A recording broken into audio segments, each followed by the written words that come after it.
There's two reasons why Trump won. Maybe two and a half. And people are thinking, economy? No, that's not the real reason. The American economy is doing better than all these other nations. Employment is strong, wages are up, inflation is down, productivity is soaring. Immigration and the woke nonsense. The first big error was the Biden administration's blindness to the collapse of the immigration system and the chaos at the border.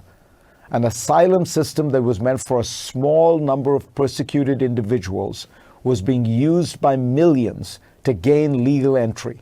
Instead of shutting it down, liberals branded anyone protesting as heartless and racist. When they go through into the court system and try to justify their asylum case, 70% or so, nobody knows the true number, but it's the majority, do not pass the test of asylum. Right. They come to this country because they can, they cross, they say the magic words asylum, they then hopefully get to find work and then send US dollars back to their home country to support their family.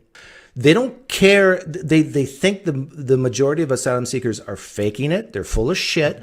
They don't want murderers, rapists, sick people. They don't want trans people to even come to this country because they're mentally ill in their mind. They need more health care and medical care. They're going to be a burden to society. They want a ton of immigration, but they want to be picky. They want the best. They want other countries to get worse because of immigration. They want Venezuela to get worse, not better, because people are leaving Venezuela and coming to the United States. We want the best of the best. And the United States can be choosy. They missed a massive shift in American public opinion in just a few years. In 2020, the percentage of Americans who wanted to decrease immigration was just 28%. By this year, it was 55%. So, I was asked on The View, what would I have done differently? You know what I answered? I'm Harris right now. I would have never have done what Biden forced me and others to do. I would have sealed up that border. You were the border czar. You were the border czar. Yes, but I was under the thumb of the Biden administration, and I was given my marching orders, and I regret that. I apologize to the American people for doing what I did. That's step number one. If she would have done that, taken responsibility for screwing up the border, saying she'll never do it again, fall on her knees, and ask for forgiveness. Sorry, that was a bit of a pun. When Kamala Harris went on The View and was asked how she would have differed from Biden, instead of basically saying nothing different, she should have said, I would have shut down the border early and hard. Trump should go on in front of the camera and thank the Department of Justice for indicting him. The second error was an overzealous misuse of law to punish Trump.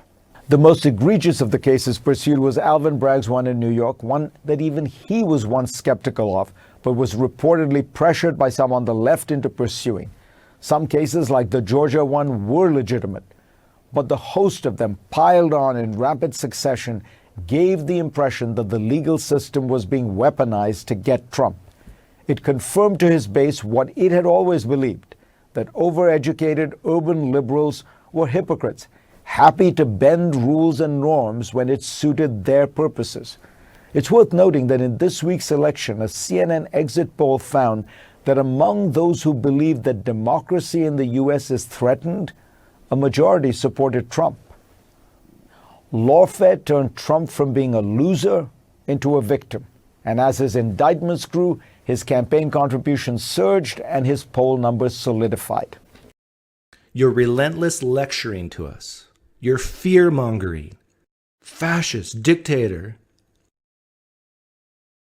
you helped Trump win.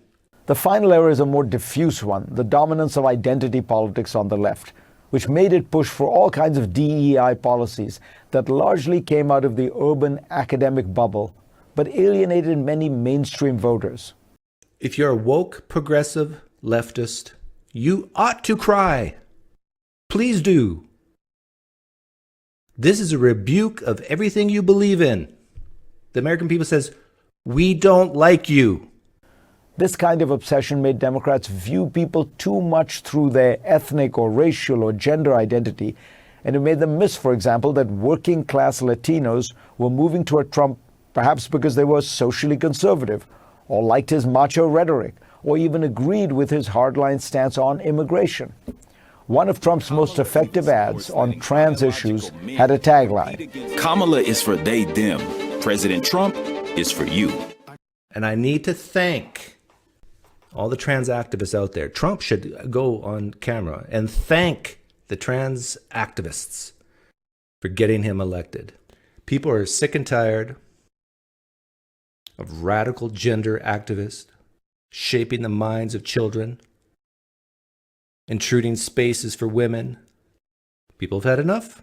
The problem is much deeper than simply one about nouns and pronouns.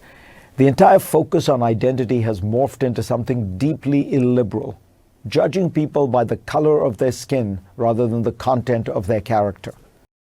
People have had enough of judging people based on their skin shade, the amount of melanin in their skin.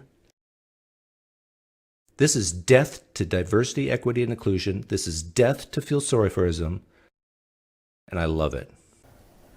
Similarly, university speech codes and cancel culture have become ways that the left censors or restricts that most cherished of liberal ideas, freedom of speech. One simple way to think about the lessons of this election is that liberals cannot achieve liberal goals, however virtuous, by illiberal means.